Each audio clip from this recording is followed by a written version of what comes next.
സ്തുതിക്കും മഹത്വത്തിനും പുകഴ്ചയ്ക്കും എല്ലാം യോഗ്യനായ സർവശക്തനായ ദൈവത്തിന് എല്ലാ മഹത്വവും പുകഴ്ചയും അർപ്പിക്കുന്നു.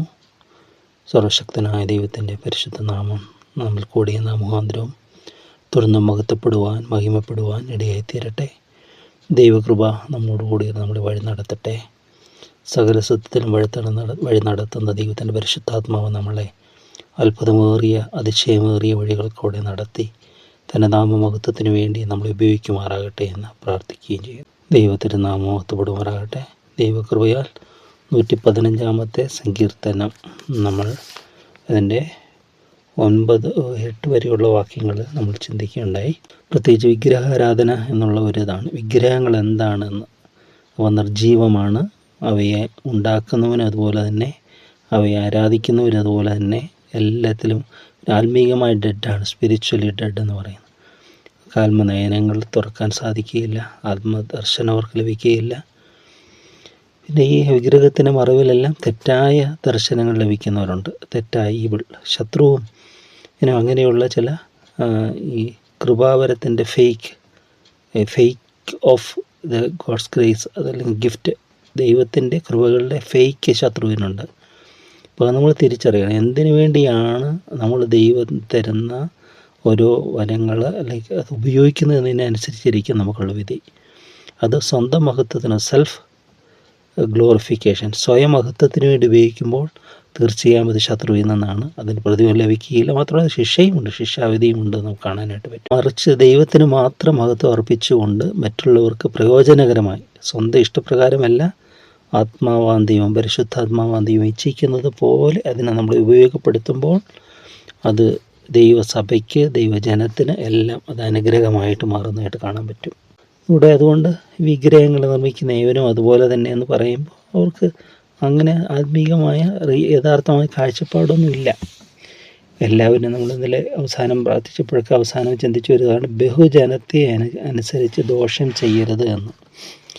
പുസ്തകത്തിലൊരു വാക്യമാണ് ബഹുജനം. അതായത് ഒത്തിരി പേര് കുറേ കാര്യങ്ങൾ ചെയ്താൽ ശരിയാകുമോ? തെറ്റ് തന്നെയാണ്. അത് കുറേ പേര് ചെയ്താൽ അങ്ങനെ ശരിയാകുന്നത്? അല്ലെങ്കിൽ അത് ഒരു ഉന്നതനായ ഒരു വ്യക്തി ചെയ്തു, ഒരു തെറ്റ് ചെയ്തു, അത് ശരിയാകുമോ? നോ. മനുഷ്യ ദൃഷ്ടിയിൽ അങ്ങനെയൊക്കെ ഇപ്പോൾ തോന്നിപ്പിക്കുന്ന രീതിയിൽ ഇപ്പോൾ പാപമൊക്കെ മാറുന്നത് സ്റ്റാറ്റസിൻ്റെ മാന്യതയായിട്ടും ഒക്കെയാണ്. വലിയ അഹങ്കാരം, വലിയ പ്രൗഡായിട്ട് സംസാരിക്കുന്നവരുണ്ട്. ഈ എല്ലാ അബ്യൂസീവായിട്ടുള്ള കാര്യങ്ങളെല്ലാം, അതുപോലെ ചീത്ത വാക്കുകളൊക്കെ ഉപയോഗിക്കുന്നതല്ല ഇന്ന് ഒരു മഹത്തരമായ കാര്യങ്ങൾ പോലെയാണ്. വ്യക്തികൾ, പ്രശസ്തരായവർ, ഉന്നതരെന്ന് പറയാൻ പറ്റില്ല, പ്രശസ്തരായവർ, ഫെയിം, അതിൻ്റെ പിന്നാലെ പോകുന്നവരൊക്കെ അങ്ങനെയൊക്കെ ഉപയോഗിക്കുന്നുണ്ട്. അപ്പോൾ അത് മറ്റുള്ളവർക്ക് ഉപയോഗിക്കുവാനായിട്ടൊരു പ്രേരണ എല്ലാത്തിലും, വാക്കിലും പ്രവൃത്തിയിലും എല്ലാം ഇങ്ങനെ ഇത് വർദ്ധിച്ചു വരികയാണ്. അപ്പോൾ ഒരു പ്രശസ്തനായ ഒരു വ്യക്തി ഉപയോഗിച്ചു എന്ന് പറഞ്ഞുകൊണ്ട് തെറ്റല്ലാതായി തീർന്നില്ല. ഏറ്റവും മടയത്തരം കാണിക്കുന്ന ആത്മീയതയിലാണ്. അവനതിനെക്കുറിച്ച് ചിന്തിക്കാറില്ല. നല്ല വസ്ത്രം മേടിച്ചാൽ നോക്കി മേടിക്കും. എന്തിനാ? വീട്ടിൽ പച്ചക്കറി മേടിച്ചാൽ നല്ലത് മേടിക്കും, മീൻ മേടിച്ചാൽ നല്ലത് നോക്കി മേടിക്കും. എല്ലാം നല്ലത് വേണമെന്ന് ആഗ്രഹമുണ്ട്. എന്നാൽ ആത്മീയതയിൽ മാത്രം ചിന്തിക്കുന്നില്ല. എന്താ ചെയ്യുന്നത്, ഞാൻ എന്തിനെ നോക്കി ആരാധിക്കുന്നത്, എന്താ ആരാധിക്കുന്നത്, ആരാധനാ മൂർത്തികളുടെ പ്രത്യേകത എന്താ? അയ്യോ, അത് വൾഗറാണ്. പലതിൻ്റെയും അതിൻ്റെ ബാക്ക്ഗ്രൗണ്ട് ചിന്തിക്കുമ്പോൾ എഴുതി ഉണ്ടാക്കിയ കെട്ടുകഥകളും ഒക്കെ വെച്ച് പലതും തെറ്റായ രീതിയിലാണ് അതിനെ നടത്തുന്നത്. അപ്പോൾ അത് നമ്മൾ ഒഴിഞ്ഞിരിപ്പാൻ സത്യദൈവത്തിലേക്ക് നമ്മൾ തിരിയണം. അതാണ് സത്യദൈവത്തെ അറിയാൻ ദൈവം നമുക്ക് വരം തന്നിരിക്കുന്നു. ദൈവത്തെ അറിഞ്ഞും വിശേഷാൽ ദൈവം നമ്മെ അറിഞ്ഞു വരിക്കുക എന്ന് പറയുന്നത്. ദൈവത്തെ അറിയുക ഒരു കാര്യം, ദൈവം നമ്മളെ അറിയുന്നു. എന്താ? നമ്മൾ ഓപ്പൺ ഫോർ ഗോഡ്. കർത്താവേ, ദാവീദ് പറയുന്നുണ്ട്, ദൈവമേ, നീ മുഴുവനും അറിയാതെ ഒരു വാക്കും എൻ്റെ നാവിന്മേലില്ല. നീ മുമ്പും പിമ്പും എന്നെ അടച്ചു. ഞാൻ സമുദ്രത്തിട്ടെത്തുന്ന വാർത്താൽ അവിടെയും നിൻ്റെ കൈ എന്നെ നടത്തും. സ്വർഗത്തിൽ കയറി നീ അവിടെയുണ്ട്, പാതാളത്തിൽ എൻ്റെ കടക്ക് വരിച്ച നീ അവിടെയുണ്ട്. ആ ദൈവ സാന്നിധ്യ ബോധം എന്നെ കാണുന്നു. ഞാൻ ദൈവത്തിന് അന്യനല്ല, മറഞ്ഞിരിക്കുന്നവനല്ല. സത്യദൈവത്തെ അറിഞ്ഞു, വിശേഷാൽ ദൈവം നമ്മെ അറിഞ്ഞു. ദൈവം നമ്മൾ അറിയുന്നു. മാത്രമല്ല ഇൻറ്റിമസി, നമ്മളെ തന്നെ പരിപൂർണമായി അർപ്പണം ചെയ്യുക. കർത്താവേ, ഞാൻ നിൻ്റെ വക, നിൻ്റെ സ്വന്തം എന്ന് പറഞ്ഞുകൊണ്ട് നമ്മളെ തന്നെ അർപ്പണം ചെയ്യുക. ഇൻറ്റിമസി, അതിലേക്ക് നമ്മൾ വരിക. അത് അത്തരമാണ്, അത് സ്നേഹമാണത്. ആ സ്നേഹം നമുക്ക് എവിടെ കാണാൻ പറ്റും? ക്രൂശിലെല്ലാം സ്നേഹമാണ്, അല്ലേ? തൻ്റെ ഏകജാതൻ പുത്രനെ വിശ്വസിക്കുന്നവനും നശിച്ചു പോകാതെ നിത്യജീവൻ പ്രാപിക്കേണ്ടതിന് ദൈവം പുത്രനെ നൽകുവാൻ തക്കോണം ലോകത്തെ സ്നേഹിച്ചു. സ്നേഹമാണത്. ക്രൂശിൽ പുത്രനെ തന്ന് അല്ലെങ്കിൽ പിതാവാന്തയും പുത്രനെ തന്ന സ്നേഹമാണത്. സ്നേഹിച്ചു പുത്രൻ തന്നെ ജീവൻ നമുക്കായി തന്നു. തുടർന്ന് നമുക്ക് എന്ത് കാണും? ആ സ്നേഹം പരിശുദ്ധാത്മാവാണ് നമ്മുടെ ഹൃദയങ്ങളിൽ പകരുന്നത്. എല്ലാം സ്നേഹത്തിൽ അധിഷ്ഠിതമാണ്. അവിടെ സ്നേഹം ഉദാത്തമായ സ്നേഹം, നിർവ്യാജ സ്നേഹം, നിഷ്കളങ്ക സ്നേഹം, അതെല്ലാം ദൈവസ്നേഹത്തിൻ്റെ പ്രത്യേകതയാണ്. അൺഫെയിലിംഗ് ലവ് എന്ന് പറയും, തോറ്റുപോകാത്ത സ്നേഹം, ജയമെടുക്കുന്ന സ്നേഹം, ജയത്തിൻ്റെ സ്നേഹം. ഈ സ്നേഹത്താൽ നമ്മൾ നിറയപ്പെട്ട് നമുക്ക് ക്രിസ്തീയ ജീവിതം നയിക്കണം. അതൊരു ബർഡനായിട്ടല്ല, ഒരു അടിമത്തമായിട്ടല്ല. Christianity is not a slavery.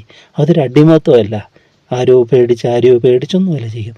ദൈവസ്നേഹത്തെ നമ്മൾ ജീവിക്കുക. എന്നെ സ്നേഹിക്കുന്നവൻ എൻ്റെ കൽപ്പനകളെ പ്രമാണിക്കും. ദൈവത്തെ സ്നേഹിക്കുമ്പോൾ നമുക്ക് ദൈവത്തിൻ്റെ കൽപ്പന പ്രയാസമുള്ളവയല്ല. ലോകത്തെയും ദൈവത്തെയും സ്നേഹിക്കാൻ പോയാൽ നമുക്ക് പറ്റുകയില്ല. ലോകത്തെ പ്രീതിപ്പെടുത്താൻ പോയാൽ പറ്റുകയില്ല. ലോകത്തെ പ്രീതിപ്പെടുത്തിയാൽ നമ്മൾ കൂട്ടുകാരെ പ്രീതിപ്പെടുത്തി എത്ര സമയം കാണും? അല്ലെങ്കിൽ നമ്മുടെ പ്രിയപ്പെട്ടവരെ പ്രീതിപ്പെടുത്തി എത്ര സമയം കാണും? നമ്മൾ ബന്ധുജനങ്ങളെ പ്രീതിപ്പെടുത്തി എത്ര സമയം കാണും? ഉന്നതരായവരെ നമ്മൾ പ്രീതിപ്പെടുത്തി എത്ര നേരം കാണും? എന്നാൽ അതൊക്കെ നീങ്ങിപ്പോകുന്നതാണ്, അഴിഞ്ഞു പോകുന്നതാണ്. എന്നാൽ ദൈവത്തിന് പ്രസാദമുള്ള പ്രവൃത്തികൾ, ദൈവത്തെ പ്രീതിപ്പെടുത്തുമ്പോൾ അത് മറ്റുള്ളവർക്ക് അനുഗ്രഹമായിക്കൊള്ളും, അനുഗ്രഹമാകേണ്ടവർക്ക് അനുഗ്രഹമായിക്കൊള്ളും. അത് നിലനിൽക്കുന്നതാണ്. അതുകൊണ്ട് സ്നേഹത്തിൽ ചെയ്യാൻ. ആ സ്നേഹം വന്നു കഴിയുമ്പോൾ പിന്നെ ഒന്നും ഭാരമല്ല. നമ്മൾ സ്നേഹിക്കുന്ന ഒരു വ്യക്തിക്ക് വേണ്ടി എന്ത് ചെയ്യുന്നല്ലോ? കർത്താവ് പറഞ്ഞില്ലേ, സ്നേഹത്തിന് വേണ്ടി ജീവനെ കൊടുക്കുന്നതിൽ വലുതായ സ്നേഹമില്ല എന്ന്.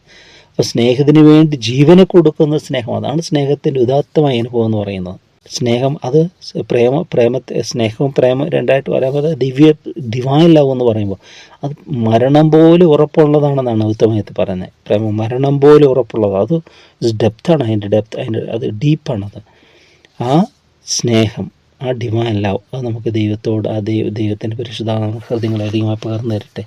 അപ്പം ഇങ്ങനെ എല്ലാം ഈ വിഗ്രഹങ്ങളെക്കുറിച്ചൊക്കെ പറഞ്ഞിട്ട് പറയുകയാണ് 9-ാമത്തെ വാക്യത്തിൽ, സങ്കീർത്തനം 115:9, ഇസ്രായേലെ യഹോവയിൽ ആശ്രയിക്കുക, അവയിൽ ആശ്രയിക്കുന്ന ഏവരും അങ്ങനെ തന്നെ എന്ന് പറഞ്ഞ് ഫുൾ സ്റ്റോപ്പ് ഇട്ടിട്ടാണ് അടുത്തത് തുടങ്ങുന്നത് 8-ാമത്തെ വാക്യത്തിൽ.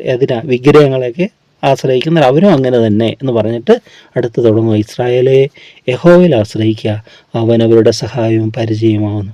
അഹരോൻ ഗൃഹമേ യഹോവയിൽ ആശ്രയിക്കുക, അവൻ അവരുടെ സഹായവും പരിചയമാകുന്നു. യഹോ ഭക്തന്മാരെ യഹോവയിൽ ആശ്രയിക്കുവിൻ, അവൻ അവരുടെ സഹായവും പരിചയമാകുന്നു. അവൻ അവരുടെ എന്ന് പറയുമ്പോൾ, O Israel trust in the Lord, he is their help and their shield. നമ്മൾക്ക് വേണ്ടി തന്നെ അവിടെ പറയുന്ന ആ വാക്കിൻ്റെ ഉച്ചാരണം അത് വരുമ്പോൾ, അപ്പം നമുക്ക് തന്നെ നമ്മുടെ സഹായവും നമ്മുടെ പരിചയമാണ്. യഹോവ നമ്മെ ഓർത്തിരിക്കുന്നു, അവൻ നമ്മെ അനുഗ്രഹിക്കും, അവൻ ഇസ്രായേൽ ഗൃഹത്തെ അനുഗ്രഹിക്കും, അവൻ അഹ്റോൻ ഗൃഹത്തെ അനുഗ്രഹിക്കും, അവൻ യഹോവ ഭക്തന്മാരായ ചെറിയവരെയും വലിയവരെയും അനുഗ്രഹിക്കും. യഹോവ നിങ്ങളെ മേൽക്കമേൽ വർദ്ധിപ്പിക്കട്ടെ, നിങ്ങളെയും നിങ്ങളുടെ മക്കളെയും തന്നെ. ഇവിടെ എല്ലാം പറയുക, ഇസ്രായേലെ യഹോവയിൽ ആശ്രയിക്കാൻ പറയുന്നു. അഹ്റോൻ ഗൃഹം, അന്നത്തെ പൗരോഹിത്യത്തിൻ്റെ അഹ്റോൻ ഗൃഹമേ യഹോവയിൽ ആശ്രയിക്കാൻ പറയുന്നു. യഹോവ ഭക്തന്മാരെല്ലാവരും ദൈവത്തിൽ ആശ്രയിക്കാൻ പറയും. അവൻ നമ്മുടെ സഹായവും നമ്മുടെ പരിചയം, അവൻ സഹായിക്കുന്നുണ്ട്, നമ്മുടെ പരിചയമാണ്, ഷീൽഡാണ്. Is their help and their shield എന്ന് പറയും. ഇനി യഹോവ നിങ്ങളുടെ മേൽക്കുമേൽ വർദ്ധിപ്പിക്കട്ടെ, നിങ്ങളെയും നിങ്ങളുടെ മക്കളെയും തന്നെ. തുടർന്ന് നമ്മൾ കാണുകയാണ്, മനോഹരമായൊരു വാക്യമാണ്, ഒരു ബ്ലെസ്സിങ്. പലപ്പോഴും പ്രാർത്ഥനയിലൊക്കെ ഉപയോഗിക്കുന്ന വാക്കുകളാണ്. നല്ല ഒരു ബെനഡിക്ഷൻ, ഒരു അനുഗ്രഹത്തിൻ്റെ വചസ്സാണത്. ഇത് 15-ാമത്തെ വാക്യം, ആകാശത്തെയും ഭൂമിയും ഉണ്ടാക്കിയ യഹോവയാൽ നിങ്ങൾ അനുഗ്രഹിക്കപ്പെട്ടവരാകുന്നു. ദൈവത്തിൻ്റെ സർവശക്തിയുടേത് 15-ാമത്തെ വാക്യമല്ലേ അവിടെ പറയാം, ആകാശത്തെയും may you be blessed by the Lord who made heaven and earth. ആകാശം എന്ന് പറയുമ്പോൾ അങ്ങനെയല്ല, ഹെവൻ ആൻഡ് എർത്ത് എന്ന് പറയുന്നത്. ഹെവൻ ആൻഡ്, ആകാശത്തെയും ഭൂമിയും ഉണ്ടാക്കിയ യഹോവയാൽ നിങ്ങൾ അനുഗ്രഹിക്കപ്പെട്ടവരാകുന്നു. സ്വർഗം യഹോവയുടെ സ്വർഗമാകുന്നു, ഭൂമിയെ അവൻ മനുഷ്യർക്ക് കൊടുത്തിരിക്കുന്നു. മരിച്ചവരും മൗനതയിൽ ഇറങ്ങിയവർ ആരും യഹോവയെ സ്തുതിക്കുന്നില്ല. നാമോ ഇന്നു മുതൽ എന്നേക്കും യഹോവയെ വാഴ്ത്തും, യഹോവയെ സ്തുതിക്കുവിൻ. അപ്പോൾ ആകാശത്തെയും ഭൂമിയെയും ഉണ്ടാക്കിയ യഹോവയാൽ നിങ്ങൾ അനുഗ്രഹിക്കപ്പെട്ടവരാകുന്നു. ഉണ്ടാക്കപ്പെട്ട ദൈവമല്ല, അവൻ സ്വയംഭൂവാണ് ദൈവം. ദൈവത്തെ ആര് സൃഷ്ടിച്ചു എന്നതിന് ചോദ്യമില്ല, കാരണം സൃഷ്ടിച്ച അവൻ സൃഷ്ടിയല്ലേ. അപ്പോൾ ആ ചോദ്യത്തിൽ തന്നെ മണ്ടത്തരമാണ്. ഈ കഴിഞ്ഞ സ്വർണത്തിന് അത് കേൾക്കുക, ഞാൻ ഓർമ്മപ്പെടുത്തുന്ന അറിയത്തില്ല, ഒരു ഇതിൽ പറയുകയാണ്, ഒരു വ്യക്തിയുടെ ചോദ്യമാണ്, ദൈവത്തിൻ്റെ തലച്ചോറുണ്ടെന്ന് പറയുകയാണെങ്കിൽ ഞാൻ വിശ്വസിക്കാമെന്ന്. അവൻ എന്ത് മണ്ടത്തരം ചോദിക്കുന്ന ചോദ്യങ്ങൾ! ദൈവത്തെ തന്നെ നമുക്ക് മനസ്സിലാക്കാൻ, അല്ല, ദൈവം സൃഷ്ടിച്ച ഒരു കാര്യത്തെ തന്നെ പൂർണ്ണമായിട്ട് മനസ്സിലാക്കാൻ പറ്റത്തില്ല. മനുഷ്യ ശരീരം, മനുഷ്യൻ്റെ മനസ്സ് ഇന്നും മനുഷ്യന് പഠിച്ചു തീർന്നിട്ടുണ്ടോ? ഇല്ല. നവ്യമായ പുതിയ ഓരോന്നും കണ്ടുപിടിക്കുന്നേ ഉള്ളൂ.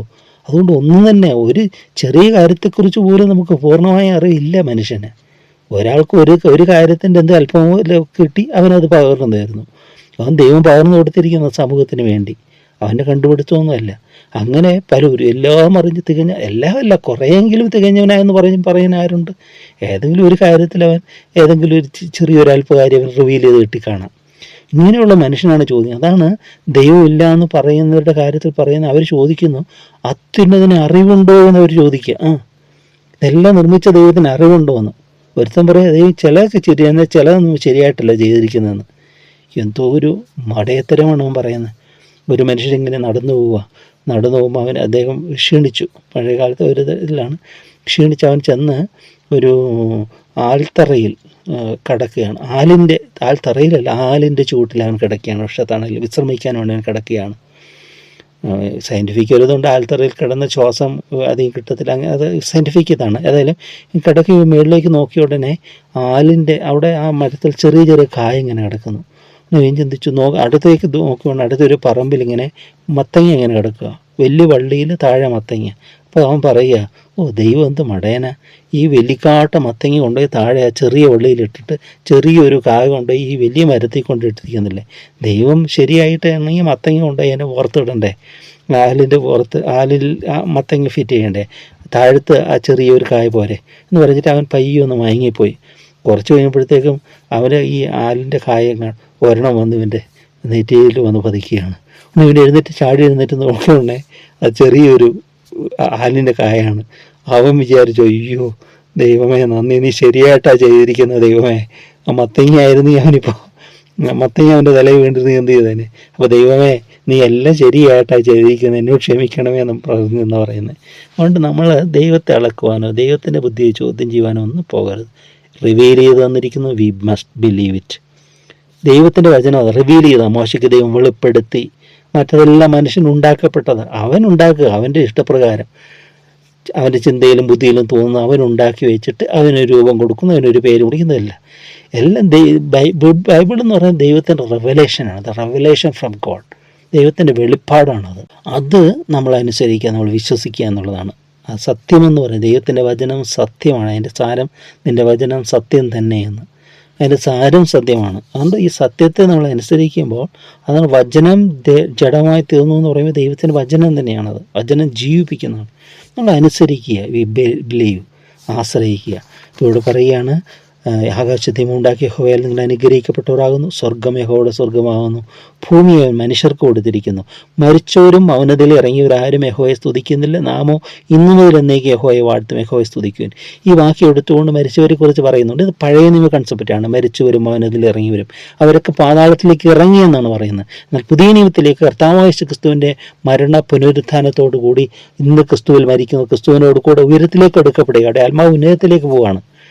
ഉയരത്തിലായി. താഴെയായിരുന്ന പാതാളത്തിന് അവർ പിടിച്ചുകൊണ്ട് കർത്താവ് ബദ്ധന്മാരെ പിടിച്ചുകൊണ്ട് ഉയരത്തിലേക്ക് കയറി എന്ന് പറയുമ്പോൾ ഇന്ന് ക്രിസ്തുവിനോട് കൂടിയാണ്. അപ്പോൾ പഴയ നിയമ കൺസെപ്റ്റ് അല്ല. മാത്രമല്ല മരിച്ചവരും മൗനതയിൽ ഇറങ്ങിയവരും ആരോഹോസ് നാമോ ഇന്നു മുതൽ എന്നേക്കും ദൈവത്തെ സ്തുതിക്കുമെന്ന് പറയുമ്പോൾ നമ്മൾ എന്നേക്കും ദൈവത്തെ സ്തുതിക്കും. ശരീരം വിട്ടാലും നമ്മൾ ദൈവത്തെ സ്തുതിക്കുന്നവരായിരിക്കും. അത് അത്യുത്തമമാണെന്നാണ് പൗലോസ് അപ്പോസ്തലൻ പറയുന്നത്. പഴയ നിയമ കോൺസെപ്റ്റ് അല്ല മരണത്തെക്കുറിച്ചൊക്കെ ഉള്ളത്. അതുകൊണ്ട് ദൈവകൃപയെ നമുക്ക് ആശ്രയിക്കാം. ദൈവം നമ്മളെ അനുഗ്രഹിക്കട്ടെ. ദൈവത്തിൻ്റെ കൃപ നമ്മളെ സഹായിക്കട്ടെ. അവൻ നമ്മുടെ സഹായവും പരിചയമായിരിക്കട്ടെ. സ്വർഗത്തെയും ഭൂമിയും ഉണ്ടാക്കിയ യഹോവ നമ്മൾ അനുഗ്രഹിക്കപ്പെട്ടിട്ടെ. മറ്റുള്ളവരും അനുഗ്രഹിക്കപ്പെട്ടവരാകാൻ നമുക്ക് അനുഗ്രഹങ്ങളുടെ മേൽ ചൊരിയാം. സ്നേഹം നിറഞ്ഞ ദൈവമേ, നന്ദിയോടെ ഞങ്ങൾ സ്തുതിക്കുന്നു. പുത്രന് നൽകുവാനൊക്കെ വന്നു സ്നേഹിച്ച സ്നേഹത്തിനായി സ്തുതി. ആ തിരുസനെ ഞങ്ങളെ തന്നെ സമർപ്പിക്കുന്നു. തിരു രക്തത്തായി ഞങ്ങളെ പുതിയണമേ. ഞങ്ങളുടെ വിലയ്ക്ക് വാങ്ങിയ യേശുവിൻ്റെ പുണ്യാഹ രക്തത്തിനായി ഞങ്ങളെ സ്തുതിക്കുന്നു. ഞങ്ങളെ കഴുകണമേ. അവിടെ തിരുവനത്തായി ഞങ്ങളെ കഴുകണമേ. അത് വിശുദ്ധാത്മാവിനായി ഞങ്ങൾ കഴുകണമേ, നിറയ്ക്കണമേ. കർത്താവേ, അവിടുത്തെ ഹിതം ചെയ്യുവാൻ ഞങ്ങളെ വിശുദ്ധീകരിക്കണമേ. നിൻ്റെ ഇഷ്ടത്തിൻ്റെ പരിജ്ഞാനം കൊണ്ട് ഞങ്ങൾ നിറഞ്ഞു വരണമേ. അവിടെ തിരുഹിതം എന്നെ തിരിച്ചറിഞ്ഞ് അത് ചെയ്യുവാൻ കൃപ തരണമേ. എല്ലാ നന്മകളും നിറയ്ക്കണം. ബഹുത്വമുണ്ടെന്ന് മാത്രം എടുക്കണം. പിതാവിൻ്റെയും പുത്രൻ്റെയും പരിശുദ്ധാത്മാവിൻ്റെ നാമം മഹത്വപ്പെടുത്തിക്കൊണ്ട് ജീവിക്കാനായിട്ട് തന്നെ. ആമേൻ, ആമേൻ, ആമേൻ.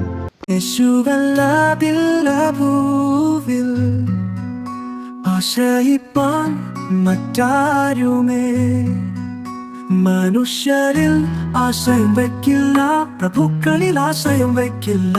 ഹല്ലേലൂയ, സ്തുതി സ്തോത്രം സർവശക്തനിന്നും എന്നും ഞാനെന്നും ആശ്രയിക്കുന്നേ.